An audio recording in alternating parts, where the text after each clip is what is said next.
Comunicando Direito. Olá amigos, estamos iniciando o primeiro programa do ano de 2018, programa Comunicando Direito da Confraria da Comunicação. Desejamos a todos os nossos telespectadores um bom ano de 2018 e que seja de repleto de felicidades e de novas conquistas. Lembrando a todos os nossos telespectadores que o nosso programa vai ao ar todos os sábados às 20 horas e 30 minutos no canal 6 da NET. Aguardamos então todos os nossos telespectadores fiéis à nossa audiência. Lembrando que nós temos para o ano de 2018 alguns apoiadores que fazem parte do hall que vão manter no ar este programa, que são Trilegal, diversão e prêmios para toda a família, são carros, motos, dinheiro vivo e muito mais prêmios toda semana, e o melhor, só para quem é de Porto Alegre. Trilegal, torne a sua vida mais trilegal. Hotel Fazenda Vale Real, venha passar o final de semana agradável em meia natureza e ambiente familiar. Promoção de verão, de janeiro e fevereiro, casal, um valor bem baixo. Conta lá com o senhor Luiz Antônio Bonato no telefone 54 3287 1125.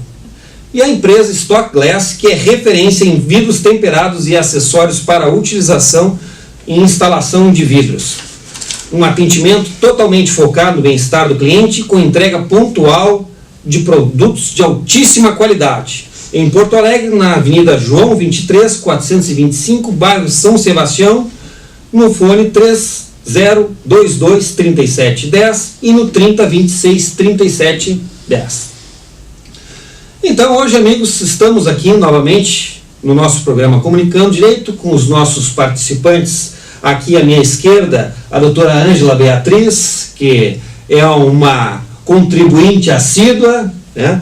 O nosso queridíssimo e ancião advogado de altíssimo gabardo, o nosso doutor Aloysio Martins, que com esse advogado não tem parada. Esse aqui sabe tudo mesmo. Ele é um advogado que muitos se espelham, inclusive eu. E hoje, estreando o nosso programa, o nosso amigo gestor em trânsito, especialista formado pela Universidade de Santa Catarina e também presidente dos sindicatos motociclistas, instrutor de trânsito, Walter Ferreira, que vem hoje, né, nos prestigiar no nosso programa Comunicando Direito, para que a gente possa debater sobre uma matéria muito em evidência na nossa capital e que, de certa forma, sempre traz uma polêmica, que é o trânsito, né? É a nossa mobilidade.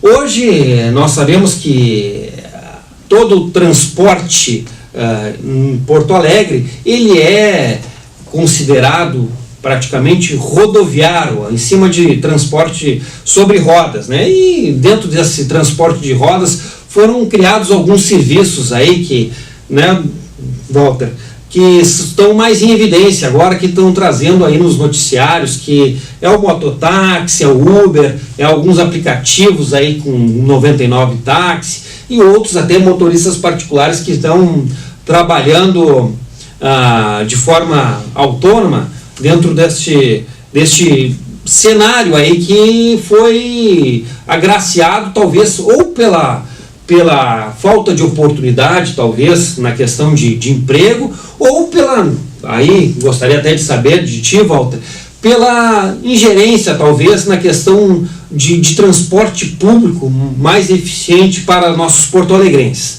Walter, gostaria que tu me desse um pouquinho desta situação aí, me falasse um pouquinho sobre essa situação.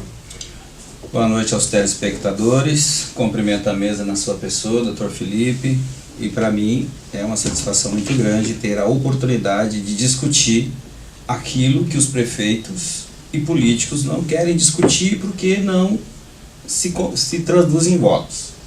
E o trânsito acaba ficando esquecido num canto e administrado por pessoas que apenas contribuíram para uma eleição sem um mínimo de conhecimento da causa, e nós é que pagamos através dos nossos filhos, dos entes pertencentes à família, com a perca das suas vidas, inclusive com perda de membros superiores e inferiores.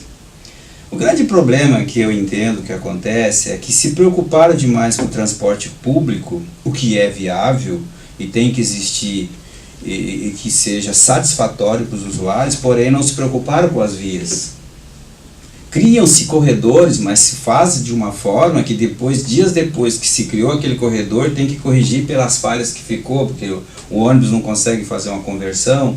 Hoje nós temos os articulados, os biarticulados, e não se consegue sair daquele corredor, que se faz uma fila atrás do outro e acaba complicando e atrasando o usuário do sistema. Ele acaba se tornando desprestigiado pela população, que precisa de um trânsito urbano melhor. E com isso faz com que outros modais acabam vindo e conquistando estes usuários, porque além de ser um transporte mais rápido, acaba praticamente competindo com o valor tarifário, porque o transporte coletivo, hoje nós temos uma tarifa de R$4 e alguns centavos. Tu paga um pouco mais, mas tu tem todo um conforto no translado, pega-se na porta, se entrega na porta. Por que esses aplicativos fazem sucesso? Primeiro, que é uma novidade. Segundo, que são melhores, inclusive, do sistema de transporte de carro, táxi, que nós temos em Porto Alegre há muitos anos. E os próprios taxistas criaram, na sua mente, na sua maneira de viver a profissão, uma cultura enraigada, que aquele curral fechado era deles e ninguém entra. Eu acho que essas coisas não tem que se pensar transporte desta forma. Olha, aqui ninguém entra, aqui ninguém mais pode transportar passageiro que pertence a vocês. E isso fez com que se criou muito conflito com a chegada dos aplicativos. E eu apoio os aplicativos. É o mundo moderno, é o que está vindo, é a internet. Tantas profissões se foram e muitas outras se criaram, porque isso possibilita. E os aplicativos estão tomando conta de todas as formas e jeito. É na área do trabalho, é no transporte, é na área da advocacia. Hoje, né, tu faz sua petição ali dentro do seu escritório, não precisa mais utilizar papel, é tudo eletrônico. Então isso é de grande ganho. Agora, o grande problema que nós enfrentamos na administração pública, eu não falo somente do estado do Rio Grande do Sul, vamos jogar um pouquinho mais para o restante do Brasil. O administrador, o governo municipal, através do seu secretário, ele não quer regulamentar aquilo, porque aquele transporte recém-chegado e bem recebido pela população, ele vai tirar passageiro do transporte coletivo.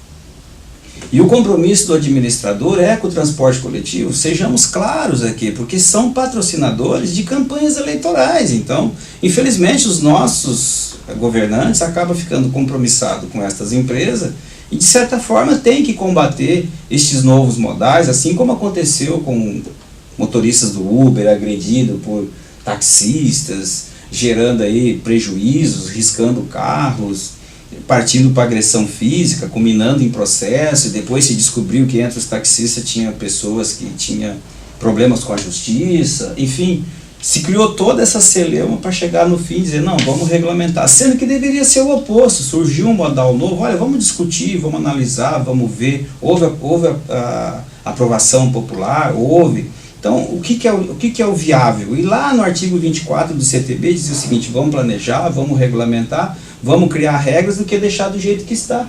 Hoje não se sabe quantos motoristas de Uber tem, quantos Cabify tem, só os táxis que se sabe porque estão regularizados. Que cores de que forma vai ser. O transporte coletivo ele tem que seguir a regra do CTB. O transporte de qualquer outro tipo de modal, idem. E os mototaxistas, ele entrou na lacuna da onde? De todos estes que os valores estão um pouco acima e também concorre com o transporte coletivo, porque se torna uma tarifa barata e os mototaxistas, que já está implementado de 5.570 municípios que nós temos no Brasil, está em 5.000. Então não tem mais, eu não vejo... Porto Alegre já tem um mototáxi? Tem, Porto Alegre tem, e cada dia está aumentando, mais usuários, por quê? A pessoa que utiliza o ônibus, que paga R$4 com alguns centavos, não me lembro exatamente o valor da tarifa, para andar de mototaxista, que pega na porta da casa dele para levar na porta do trabalho, vai pagar R$6. Dependendo da distância, R$10, acaba ficando inferior. O Dom Luiz andaria de mototáxi? Não, acho que não. Eu estou muito velho para isso. Estou muito velho para isso. Eu queria acrescentar fazer um aditivo ao que o Walter falou sobre os aplicativos, em que houve essa resistência, etc. e tal, mas eu tenho observado que os motoristas de táxi agora a questão já está sendo pacificada. Sim, já não há mais aquele conflito inicial que havia, aquele espírito bélico de alergia, etc. e tal. E digo mais, semana passada, há uns 15 dias atrás, eu me utilizei de um táxi, e toda vez que eu entro num táxi eu começo a conversar com o motorista para saber como é que está, e aí o Uber está tirando muito mercado, etc. Tal. Ele assim, não, realmente tirou bastante, etc. Tal. Mas eu também tenho Uber, eu tenho meu táxi, tenho meu Uber. E eu estou trabalhando de táxi, quando eu vejo que a tarifa do Uber está um pouco melhor, eu vou em casa, largo o táxi e pego o meu Uber. Quer dizer, então já está havendo até os táxis... Uma cultura dele. Exatamente isso, quer dizer, e eu acho que o Uber, o Cabify, está vindo para o bem da população. Eu sou daquela opinião. Tudo aquilo que é bom para o povo é bom para o Brasil. Não sei quem quer falar sobre o Brasil. Já usou bastante os aplicativos. Aprova ou não aprova a questão dos aplicativos, assim, da utilização? Aprovo. Eu utilizo bastante o Cabify. E é uma diferença, assim, de transporte. Eu me sinto segura em todos os sentidos, porque parece que até a maneira de dirigir é mais tranquila do que o taxista. Não é querer falar mal do taxista, mas assim, é mais tranquila. Tu vai naquela viagem, se tu quiser conversar, tu conversa.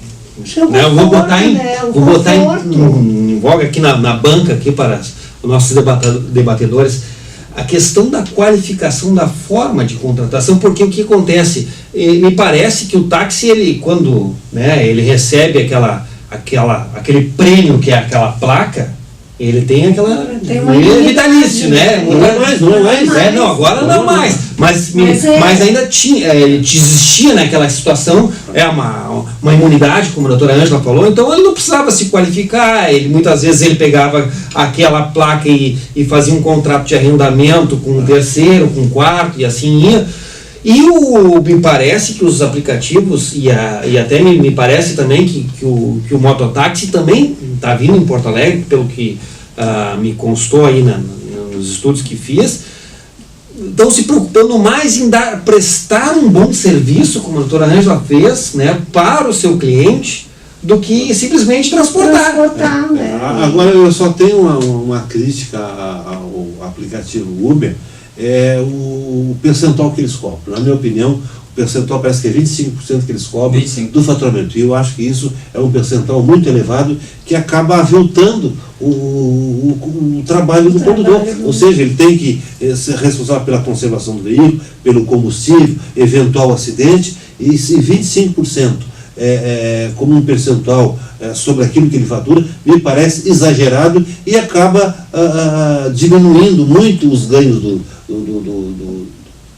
motorista do Uber. Então eu tenho essa crítica. Por isso que nós publicamos agora recentemente no nosso Face, que foi reconhecido na Inglaterra, que os motoristas do Uber lá são empregados da Uber.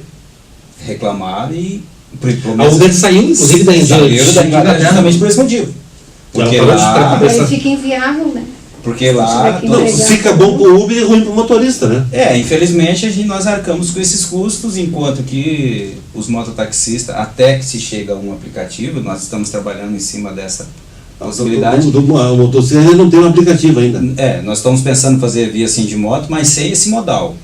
Ele, para poder usar o nosso aplicativo, ele vai ter que ser um filiado nosso, vai ter uma mensalidade associativa mensal, não nesses patamares, porque nós entendemos que isso também não é viável.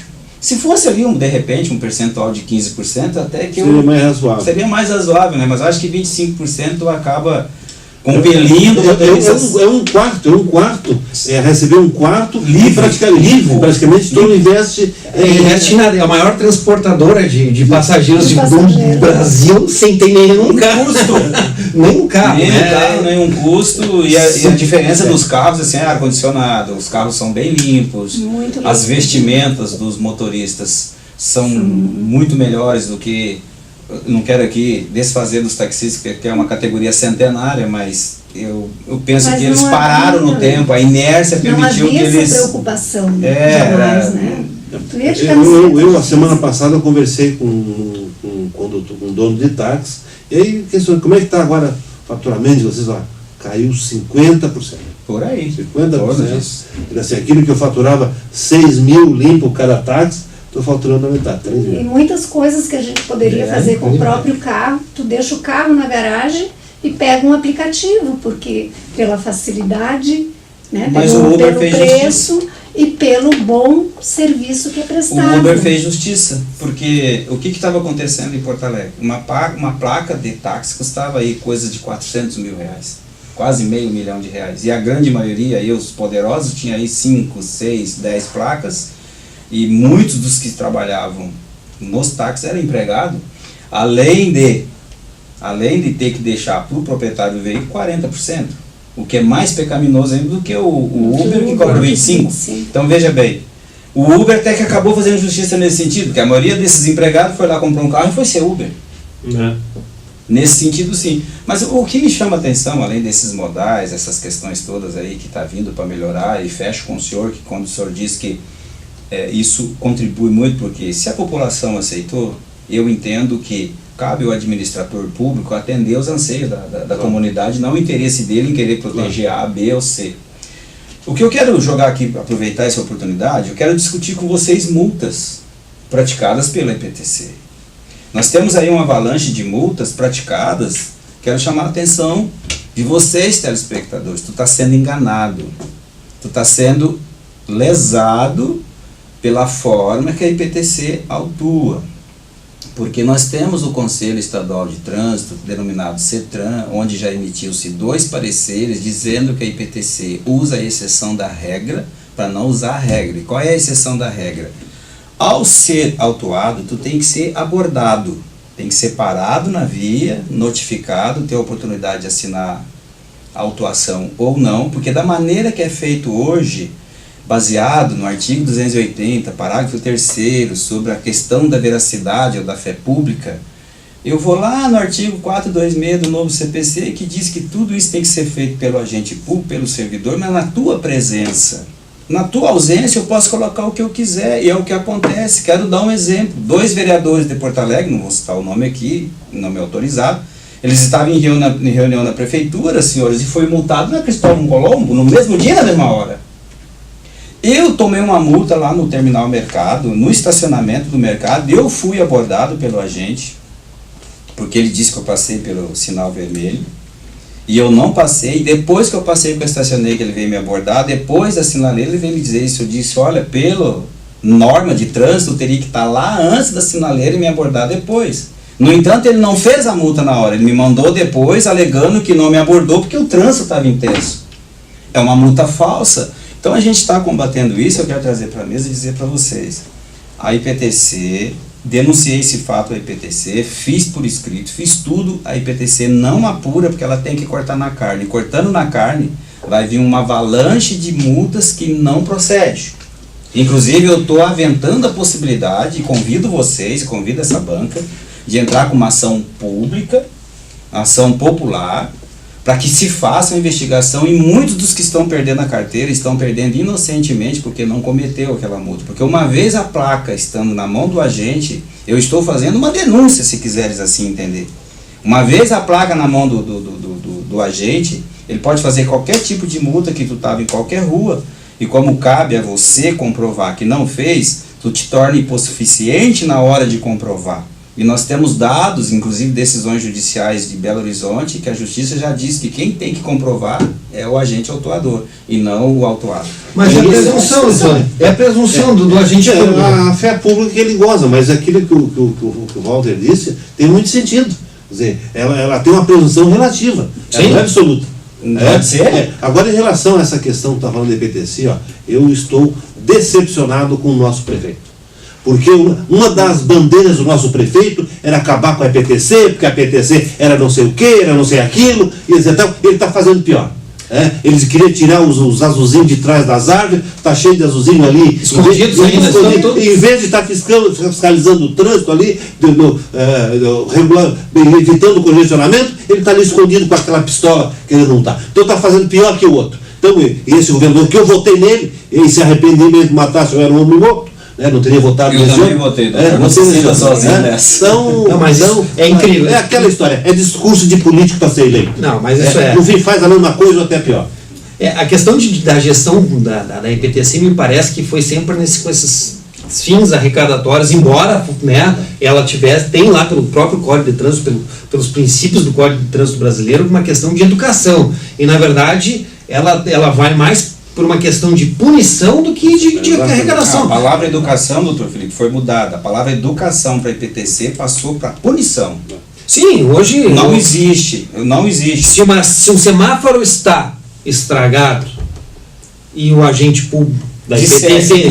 se o semáforo está estragado e o agente está ali e ele puder multar, ele vai multar do que a... Sim, vai dizer que estava vermelho. Depois ele... Então, é incrível. E isso eu também já senti na pele. Infelizmente, me parece que a forma como os agentes estão fazendo as suas abordagens, as suas autuações, como disse bem o Walter, não traz um direito de defesa para a população, um direito que é consagrado pela Constituição Federal. Não existe o amplo direito de defesa. Se ele simplesmente diz, tu acaba, não tem... Quer dizer, o magistrado hoje, na minha concepção, tenho dito isso lá na UBRA, nos debates que eu faço, que eu digo, a palavra do magistrado vale menos que um agente de trânsito. Que o agente de trânsito diz hoje que está assim, tu vai ser condenado, enquanto que num processo de conhecimento tu tem todas as condições de comprovar e comprovar. Se tu cita, por exemplo, testemunhas daquele fato, para comprovar que a pessoa não estava naquele local que a gente está dizendo, as testemunhas não são ouvidas. Então aí já caiu por terra o amplo direito de defesa. Então nós temos trabalhado a nível de Brasil, temos conquistado algumas vitórias, inclusive na justiça, cancelando justamente em cima dessas questões, porque o amplo direito de defesa aí se cita na defesa, ou se conhece isso, mas não está sendo exatamente respeitado. Algumas a gente tem conseguido, inclusive, ganhar aqui em Porto Alegre também, pelos recursos que a gente faz, até porque, infelizmente, os recursos são fraquíssimos, as pessoas não usam toda a lei disponível. Isso no Sindimoto, o pessoal procura lá no Sindimoto? Está procurando, a gente está fazendo, inclusive hoje mesmo eu construí toda uma defesa que eu já tinha feito sobre na questão do artigo 208, que é passar em sinal vermelho, porque para poder comprovar que se tu passaste lá no auto de infração, o agente é obrigado a dizer em que ponto que ele estava na via, de que forma ele qualificou, porque lá na resolução 371/2010 diz que ele tem que estar bem visível ao semáforo para poder autuar. Se ele não acrescenta nada disso, já se torna um processo vicioso e ele não tem condições de comprovar, porque ele não disse ali, se torna mais fácil de ganhar. Agora, é um chutão. Ele vai lá e coloca e tu que te vira. Então, se tu não tiver conhecimento, infelizmente, tu vai ser autuado e vai pagar uma multa. E o problema é o seguinte, o trabalho que dá para fazer essa defesa. Às vezes o custo da defesa é muito maior do que a multa. Mas a justiça sempre há de chegar. Vamos ao nosso intervalo e já voltamos então, nossos amigos. Comunicando Direito. Olá, amigos do programa Comunicando Direito. Estamos de volta aqui na nossa bancada com a doutora Ângela Beatriz à minha esquerda, doutora Luísio Martins também aqui mais próximo à esquerda, e o Walter Ferreira, especialista em gestão de trânsito e bacharelando em Direito, né, Walter? Mais um ano, ainda está terminado. Espero vê-los lá no dia da entrega da relação de grau. Então está convidados. Está ótimo, então. Mas então vamos seguir nossos temas aqui que serão abordados no nosso programa. E hoje, nos meios noticiosos, está lá esculpido que o Piratini está respondendo 13.300 ações de indenizações de dano material e de dano moral desde o início da gestão do governador Sartori. Essas ações são decorrentes dos parcelamentos de salários e 13º salários. Os servidores, insatisfeitos por não estarem recebendo em dia esses pagamentos, estão lá ajuizando essas ações. E certamente está gerando aí um transtorno muito grande. Doutora Ângela, o que a doutora pode nos dizer sobre isso? Acho que está correto essas atitudes dos servidores? Eu acho, porque parcelamento de salário é o fim. Como é que as pessoas vão subsistir com o salário parcelado? Como? Né? Famílias. E então, não podia se esperar outra coisa. E o Sartori, quando decidiu fazer isso, instaurou o caos no Rio Grande do Sul. O caos, né? Porque o judiciário vai ficar, né? Tem muitas ações, agora mais esse montante, e o governo já não tem dinheiro para pagar salário. Quero ver depois para indenizar isso aqui. Doutora Luiz, mas é incrível, né? O número de ações. Mas essas ações, a gente sempre, quando vê assim o Estado vai ser demandado, vou levar a vida inteira para receber isso aí. Isso tem algum fundamento jurídico? Não, fundamento tem porque no momento que eu deixo de receber o meu salário, eu me torno inadimplente lá com o armazém onde eu compro, eu às vezes não tenho condições de pagar a minha energia e corto a minha energia, isso aí acarreta um dano moral sem dúvida, a pessoa se sente diminuída. Agora eu entendo que isso ocorre, essas 13 mil ações, decorre da má gestão dos nossos governantes. Mas não tem dinheiro, como é que vou pagar? Isso aí ele já tinha que ter visto isso antes de começar a inadimplência, antes de ficar com o cobre raspado. Porque o gestor, ele tem que projetar para o futuro, ele tem que analisar a situação, bom, eu vou ter tanto de folha de salário, ele já tem que se precaver para o futuro. É tipo aquela história, por exemplo, a pessoa sempre tem que ter uma reserva para eventuais despesas que eu vou enfrentar no longo do caminho. Então, ele simplesmente diz, não vou ter dinheiro, etc. Bom, por que ele não reduziu cargo de comissão? Por que ele não fez economia em outros setores? Então, isso é decorrente da má gestão desse nosso governador, que chegou a esse ponto. Se não me falha a memória, esse parcelamento ocorre há quase mais de um ano. Não, o 13º, por exemplo, né, do ano de 2016 foi terminado agora em 2016, finalzinho de 2017. É o cúmulo obrigar o funcionário a pedir um empréstimo do Banrisul para pagar o 13º salário. E outra coisa, o empréstimo é postulado no nome dele, né? Sim, se não pagar, o juro é... Não, isso é um absurdo. E aí isso decorre desse incompetente ditadura, que eu também acabei votando. Votei no Marquesan, votei nesse aí. Eu sou azarado. Olha aqui, ó.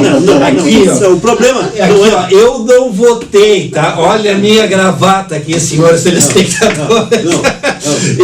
Eu sou daquele outro time lá, não é o lá da o problema é o seguinte, ó. Aí os nossos colegas da bancada agora vêm dizer que não votaram. Quando a gente alertou. O problema não é que eu votei lá, é como diz o Davi Coimbra, o cardápio que nos colocaram à disposição era aquele.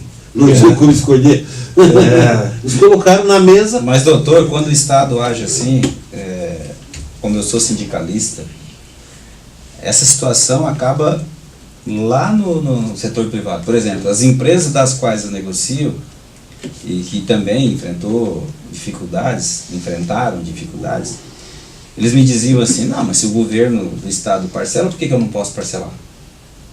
Inclusive, nós temos... Isso virou uma rotina do privado também? Daqui a pouco vai se tornar uma cultura, daqui a pouco vai se tornar um modal natural do Estado. Agora vocês imaginam o custo que o Estado vai ter para se defender dessas ações. 13.300 ações. Quantos procuradores vão deixar de cuidar das execuções fiscais para angariar recursos para o Estado? Quantos procuradores vão deixar de estar fazendo coisa mais proveitosa, sobrecarregar o judiciário, coisa mais interessante, mais proveitosa para o Estado, e vão estar aqui se defendendo do Estado nessas ações? Então é um custo muito elevado. Não, fazendo um cálculo aqui, hoje eu fui para pesquisar na questão pela jurisprudência o que está sendo decidido em termos de valores pecuniários de danos morais, né? E está em torno de R$8.000, ou seja, 13,3 mil ações são 10.640.000 nisso aí. 13.300, vamos fazer um cálculo de novo aqui, vezes 8.000, Não, são 106 Eu poderia milhões. dizer, 106 milhões. O que não dá para construir com 106 milhões de reais? É má gestão, doutor. Má gestão. É uma gestão. Aí entope o judiciário, que é máquina também. Tem custo também. Tem custo, né? Entope a questão de pagamento, atrasa. E aí, lógico, não é uma sangria que não... Aí amanhã ele vai lá, apresenta um projeto, precisamos aumentar os impostos, e vem aumento de impostos, e somos nós que vamos arcar com esses valores aí, porque o que os deputados farão? Mas aí assim, né? Termina o mandato dele, ele vai embora e vai ficar A conta vai ficar exatamente para nós pagarmos esse pepino fica para o próximo governo. Sempre é para o próximo, nunca foi o meu governo, né? O problema é que às vezes os nossos eleitores... Fazer uma brincadeira, que o doutor votou nele, porque na campanha dele ele prometia um abraço do tamanho do Rio Grande, né? Então ele está dando um abraço em tamanho do Rio Grande. E ele era o maior crítico da IPTC. E a mãezinha dele, né? Não, esse é o Sartori. Você está falando do Marquesan. Ele era o Marquesan também está passando. Ele era um crítico feroz da IPTC. Né? Ele criticava ela a torto e a direito, dizendo que se eu assumir, eu vou mudar radicalmente a IPTC. Ficou pior do que estava. Doutor, eu vou dar uma informação aqui para o telespectador e para vocês. Quando eu abrir aquele balcão de emprego, de candidatos para a IPTC, modéstia à parte, o meu currículo, em termos de trânsito, não estou dizendo que é invejável, mas eu me equiparo a qualquer um que hoje administra a IPTC, porque hoje são administradas por 2 colegas advogados. O Marcelo Soletti é o presidente. Exatamente. E eu enviei o meu currículo. Infelizmente, o meu currículo não foi aceito.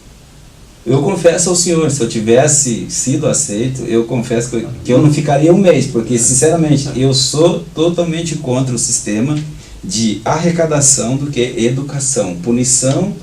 Se fala tanto em educação, mas eles não querem educação, porque... vou dar um exemplo para o senhor. O prefeito de São Paulo, Dória, disse que ia pegar dinheiro no mercado aberto aí, porque ele ia arrecadar 51 milhões com as multas desse ano. Então eles já até sabem quantos vão multar. E a IPTC não é diferente. Até o ano passado nós tivemos 670 mil multas. Olha a arrecadação astronômica que é isso.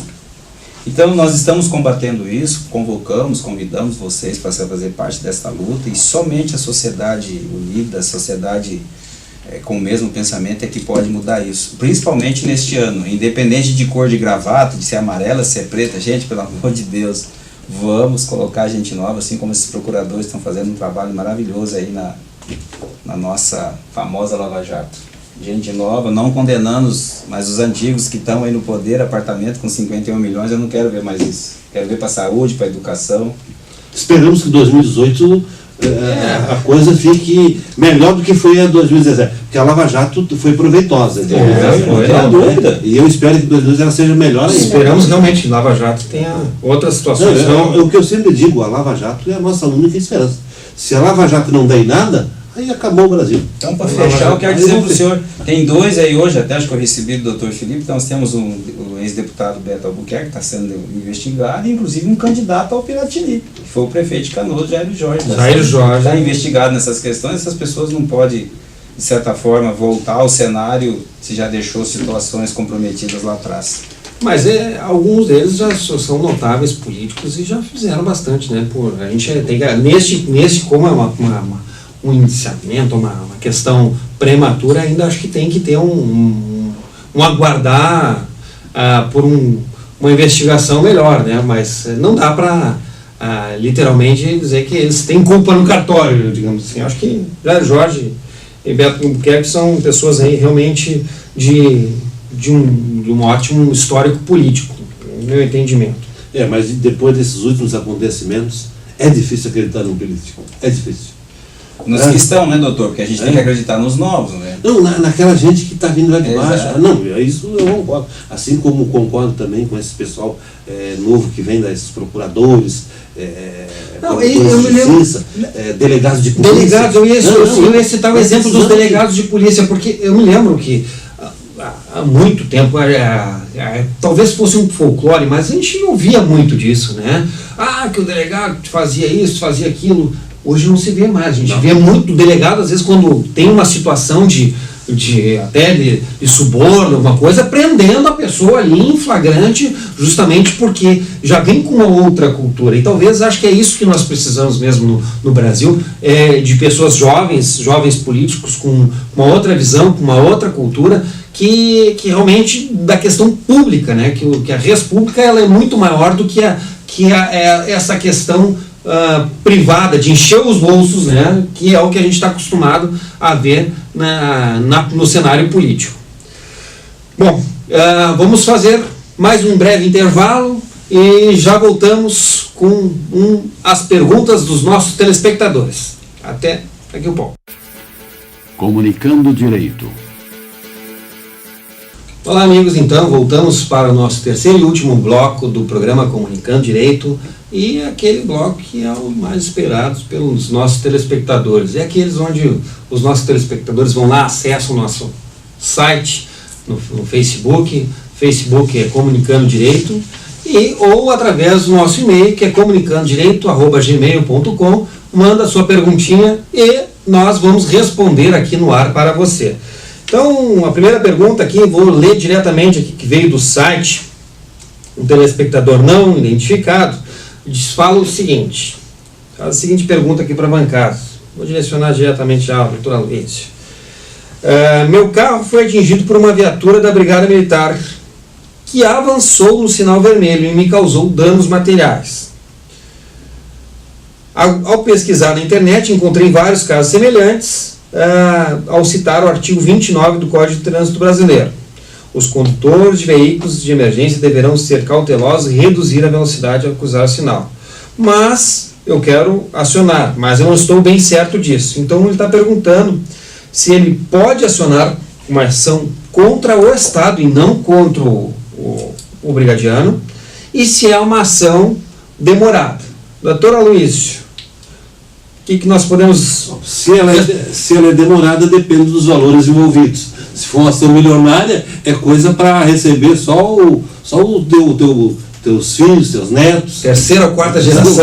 Se é valor pequeno, através de RPV, então pode ser um pouco sério. A questão do acidente de trânsito, ela repousa na responsabilidade civil.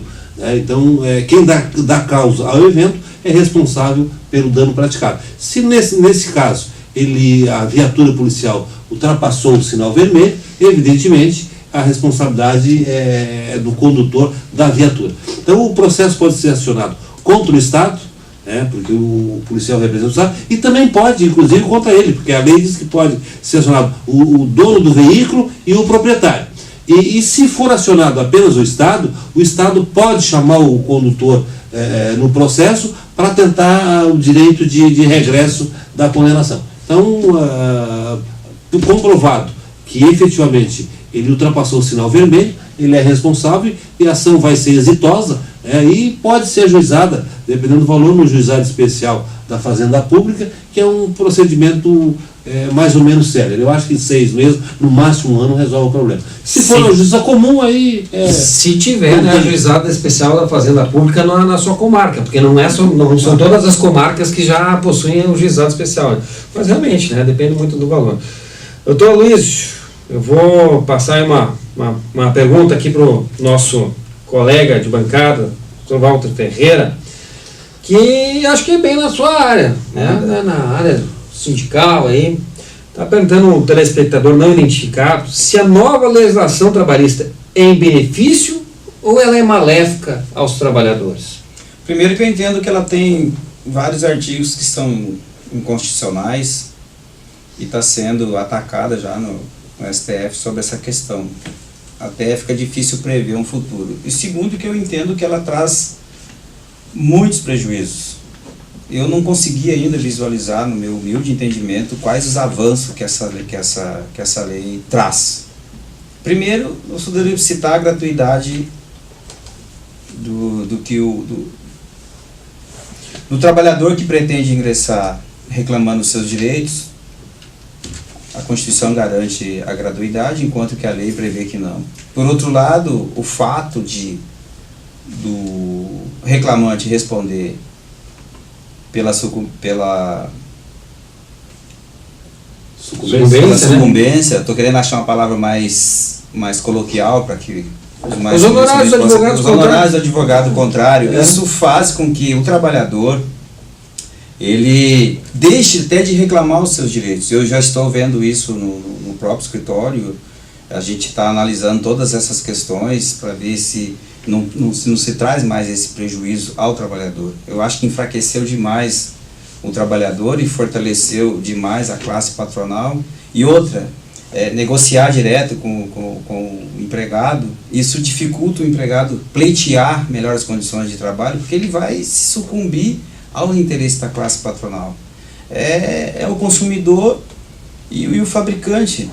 Poderíamos citar aqui a Lei 8.078 do CDC, que diz, né, que o fabricante ele acaba sufocando o consumidor. Por isso que nós temos o ônus da prova, o contrário, lá no consumidor. Enquanto que no trabalho, só estou fazendo uma analogia simples aqui, para dizer o seguinte: se torna tão enfraquecido que daqui a pouco numa reclamatória fica muito mais fácil mudar o ônus da prova, porque o trabalhador ficou totalmente desprotegido. Mas eu acho que ainda está iniciando, tem muita coisa a ser discutida, o STF, e eu digo mais aos senhores, os novos candidatos que estão vindo aí de todas as formas, já estão prometendo que vai mudar de novo essa lei. Mas será que não é só promessa aí, doutor Luiz? O que a doutora Luiz acha com relação a... Não, alguma coisa vai ter que mudar, porque do jeito que está não pode ficar. Não tem. Na minha opinião, essa nova legislação, ela é 70% favorável aos empregadores e 30% aos empregados. Claro que a gente não vai dizer que tudo ali que tem não presta. Por exemplo, uma das coisas que eu achei louvável foi retirado a homologação sindical da rescisão.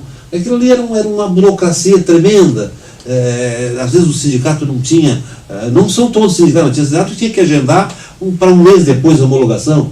Então, claro que vai ter o problema depois, seguinte, porque o objetivo da homologação era garantir que o pagamento fosse efetivamente feito.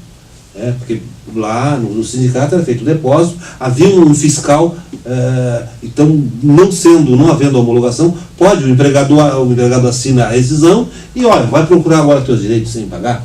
Mas aí a questão do empregador fazer a prova, se garantir através do pagamento de um cheque, do depósito bancário do valor equivalente. Então é uma coisa que é uma burocracia que vai ser... ele trazia, eu não via assim tanto proveito para o empregado. Porque se a rescisão estiver errada, ele vai lá e é a ajuização. Então a homologação não garante nada para o empregado.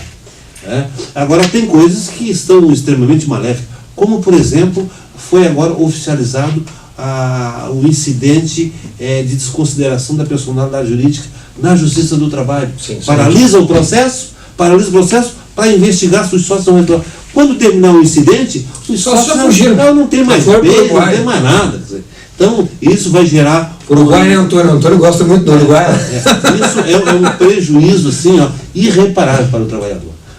Isso no civil até seria possível. Agora, na Justiça do Trabalho, em que o trabalhador necessita daquele seu crédito para a sua subsistência, é uma... Então, eu acho que 70% a 80% ela é totalmente nociva. Tem alguma coisa de boa. Por exemplo, também achei muito interessante a supressão aquela do intervalo, que quando não tinha aquele intervalo, dava uma hora extra. Então, porque o empregado, às vezes ele quer uma hora para casa mais cedo. Ele almoça ali em 15 minutos, 20, 10 minutos, e vai para casa mais cedo. Vai para casa ficar com a sua esposa, com seus filhos. Vamos ver na prática isso, né? Como é que vai funcionar. Eu acho assim, né? Tem algumas coisas que até, de certa forma, são boas para as empresas, né? Como até o depósito recursal que mudou. Sim, mas eu acho que para o trabalhador... A homologação é uma delas, é prejudicial. Eu acho também entendo prejudicial. Totalmente prejudicial. Principalmente porque agora se tem essa, né, a sucumbência.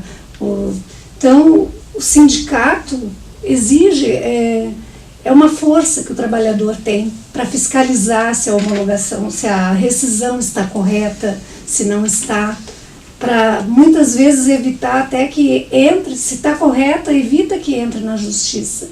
Então eu acho que o sindicato está aí para proteger o trabalhador. Uma coisa que eu gostei ali, doutores, é que eu sou favorável ao fim da contribuição sindical, por incrível que pareça. Eu também sou. Por que eu digo isso? Olha, como sindicalista, meus colegas que eventualmente assistir esse programa, que será assistido, vai dizer que eu sou louco. Não sou louco. Nós temos aí quase 28 mil sindicatos no Brasil, que sobreviviam com a contribuição sindical e nunca fez nada para o trabalhador. Com a extinção da contribuição sindical, baixará aí para 15 mil. E pessoas realmente, de fato, que queiram fazer um trabalho sério, porque eu presumo e julgo tranquilamente que o Sindimoto faz um trabalho sério, através do seu departamento jurídico, através das nossas ações. Enfim, nós fazemos um trabalho totalmente transparente, não temos medo de concorrência nas próximas eleições, porque eu acho que oxigenar é importante. Enfim, e tem muitas outras instituições que têm medo de tudo isso e quer sobreviver só da contribuição sindical. E outra coisa, eu acho que foi uma boa de uma lapada nas centrais sindicais, que faz um trabalho político e fica com a maior fatia do bolo. Pega 17, 18, 20, 30 milhões e investe em quê? E lá na ponta é o sindicato que faz todo um trabalho de base, trabalho de defesa, que poderia ter essa verba para fazer outros eventos e não se tem. Então, nesse ponto eu sou favorável. Claro, tem que se criar alguma forma de subsistência, tem, porém, não assim obrigatória, onde um pega milhares ou milhões e os outros... A eliminação da contribuição vai fazer com que os sindicatos vão aprimorar os seus, tentar captar o associado para dentro do sindicato, né? Porque antes a contribuição era paga obrigatoriamente e ele vinha receber. Comunicando Direito.